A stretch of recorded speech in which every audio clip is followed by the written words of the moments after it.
Alright folks, today I'm going to present to you another case of environmental storytelling in the Walking Dead universe. I'm sure most of you are familiar with this series by now, but if not, environmental storytelling is a technique where a series of objects or bodies will be laid out in a way that conveys a story to the viewer without explicitly stating what that story is. In today's video, I'm going to be taking a closer look at the scene left behind at Fort Connors military base featured in the Season 11 episode, Acheron Part 1. I'm going to structure this video by taking you through the story as it was first presented to us, before going back and attempting to piece together the evidence to figure out what happened here. All while brightening the images because, my god, this scene was dark. These videos aren't meant to convince you I'm right, just to start a conversation around a small topic in this franchise. We will probably never actually get answers to these questions anyway, so it's all just for fun in the end. If you have suggestions for future topics, let me know in the comments down below, and drop a sub to see more videos like this.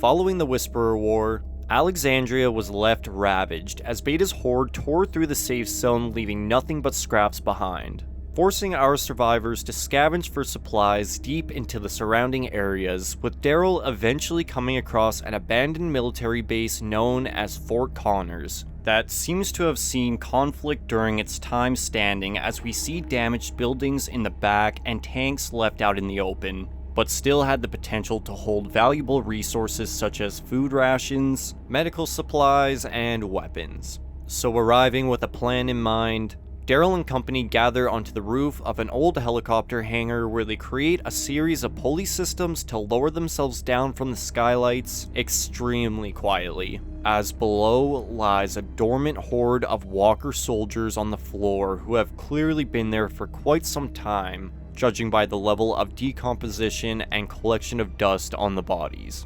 In case you weren't aware, without stimuli to keep them actively hunting, the dead will lie on the ground as if sleeping, effectively turning them into lurkers who await an unfortunate soul to cross them before attacking, just as we see with Herschel in Season 3.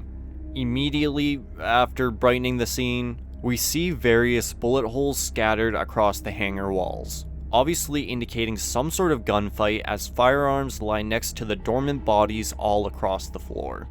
And as our survivors slowly tiptoe through the crowd, we see various causes of death, such as corpses that have been devoured by their fellow soldiers, and cold bodies that have been successfully put down with a bullet to the head. It looks like some had fought back against the dead, but if they had, they surely would have escaped, right? Well, stealthily making their way to the nearest door, they would discover a padlock that had trapped them inside.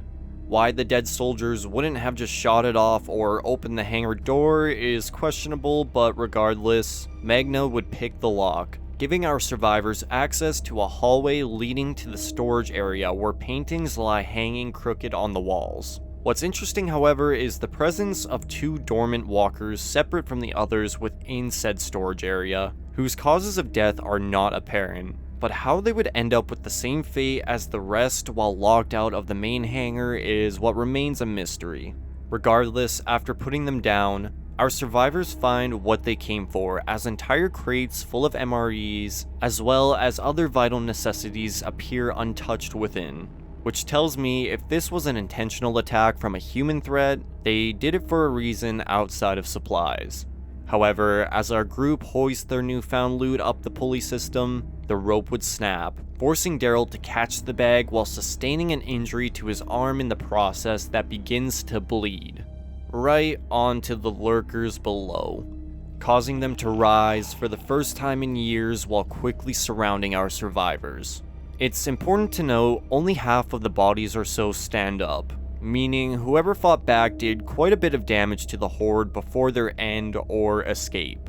But picking up the guns left on the ground by the soldiers closest to the door, Carol and Maggie basically play a game of ammo roulette as most of them remain unloaded, leading to quite the tense situation as while the others rush up the remaining pulley systems to escape, Carol struggles to load as many MREs as she could into her bag before narrowly avoiding the walkers below.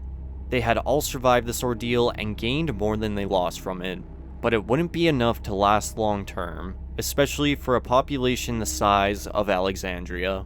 So despite their best efforts, their search for food would continue.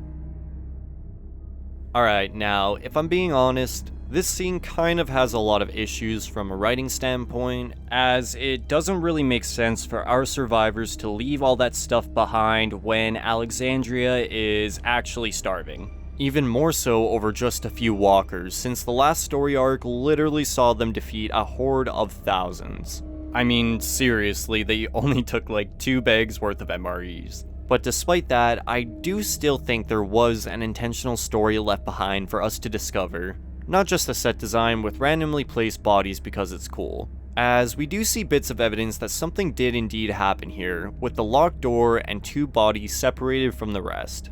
We don't see any walkers in civilian clothing, so whatever happened here started from within. And judging by how much loot remains untouched, it seems like this place had fallen rather early on. Although we don't get a good shot of any hangar doors, we can assume they are there off camera, as, well, the helicopters had to get in there somehow. So it is a bit strange nobody chose to open them when things went bad. But perhaps that has something to do with the damage we see across the base on the outside, as it looks to have seen conflict at some point. I don't think it's a huge stretch to think the inside of the fence was once largely overrun in the early days, with the hangar being the only place for the soldiers to take refuge when breaking from the fighting to reclaim it. So opening the door at an unprepared time would more than likely just make the situation worse in this scenario. Regardless, I'm now going to attempt to piece together a story as to what happened here, but again, I'm just theorizing based on what I've noticed, so it's entirely possible I could misinterpret or miss some evidence altogether. But like always, this is where you guys come in. I'd love to hear what you believe happened here in the comments down below.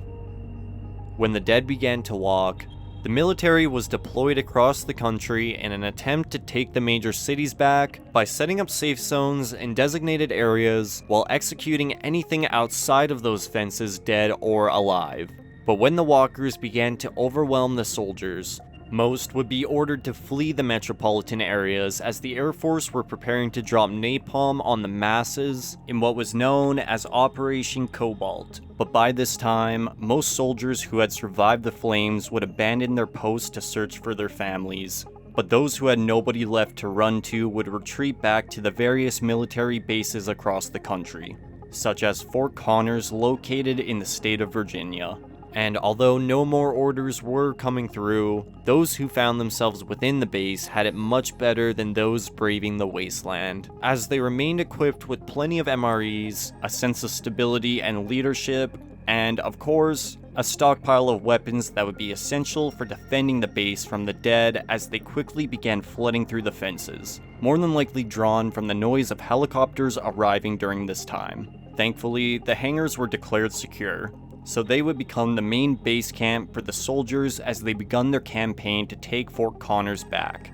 But one thing that was sorely neglected by those within who took charge during this chaotic time was the mental health of their fellow soldiers, as some were struggling heavily with their actions in executing and abandoning civilians. One soldier in particular seemed rather unstable and would isolate themselves within the hangar because of it.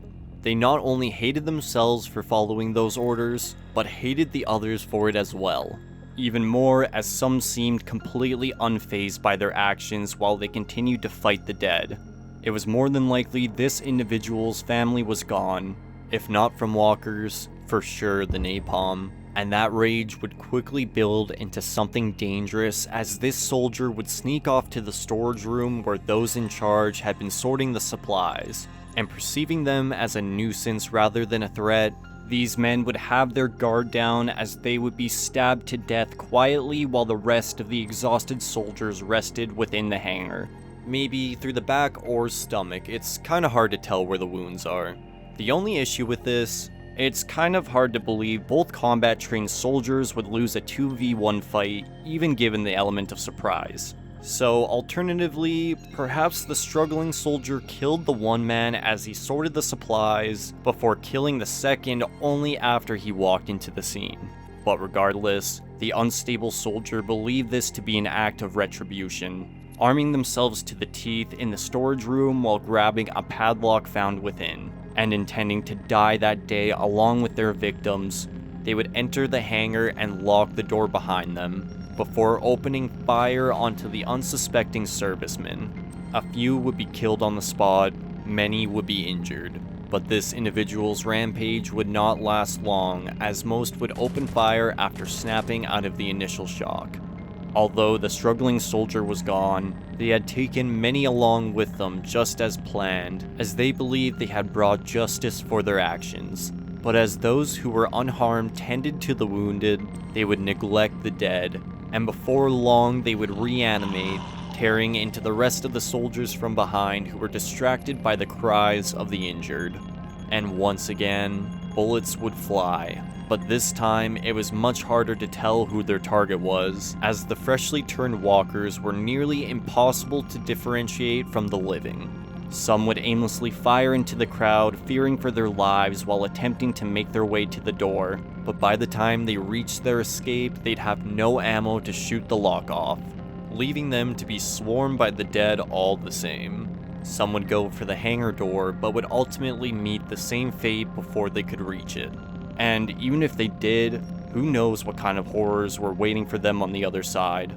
And within minutes, there wasn't a single living soul left within the hangars. But those who weren't shot in the head would be doomed to walk the site of their death, slowly growing weak over time without a source of food, before collapsing and going dormant as they conserve their energy for the day another meal finds its way inside Fort Connors. Now, is this interpretation perfect? No, they never are. This one in particular seemed rather tough to connect all the evidence together, but I think at the very least, my version makes sense. And if it is the case, I think it really highlights the importance of mental health even in the apocalypse. But the ruined outside of the base is what gave me the most trouble, as we only get a small glimpse of it at the beginning. It's entirely possible the damage could have just been from years without maintenance, but that chunk taken out of the building looks like a missed tank shot to me, but it's pretty hard to tell. But whether or not you agree with my interpretation, I'd love to hear your thoughts on this scene in the comments down below. There's very little information given, so pretty much any theory is plausible. In the end, it doesn't really matter what happened here, as the scene served its purpose as a tense opener to the season. But these kind of background stories are what make this world feel lived in, and most importantly, scary. But that's gonna do it for me today, folks.